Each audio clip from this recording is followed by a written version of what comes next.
ડેડિયાપાડાના ધારાસભ્ય ચૈતર વસાવાના પત્ની સહિત 5 લોકો છે તેમના જામીન ગુજરાત હાઈકોર્ટે મંજૂર કર્યા છે। આદિવાસી વિસ્તારોમાં ખુશીની લહેર વ્યાપી ચૂકી છે અને આ મામલે વકીલે શું કહ્યું છે તેને લઈને જ વાત કરવી છે। વૈષ્ણવજન તો તેને કહીએ જે પીડ પરાઈ જાનાને રે।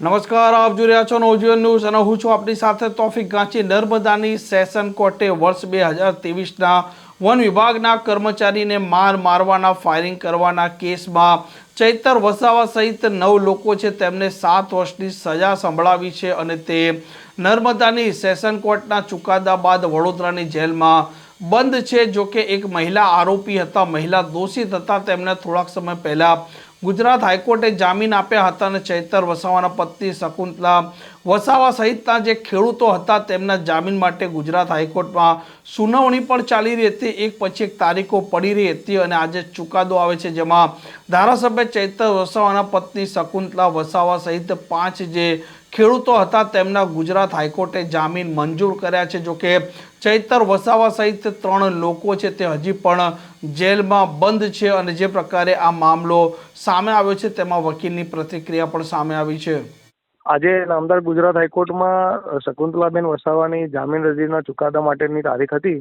આજે નામદાર કોર્ટે ચુકાદો અમારા ફેવર આપીને નામદાર કોર્ટે જામીન આપી દીધા છે અને સાથે સાથે બીજા 4 ખેડૂતોના પણ જે જામીન અરજી હતી એ પણ એમને પણ આજે કોર્ટે જામીન આપી દીધા છે।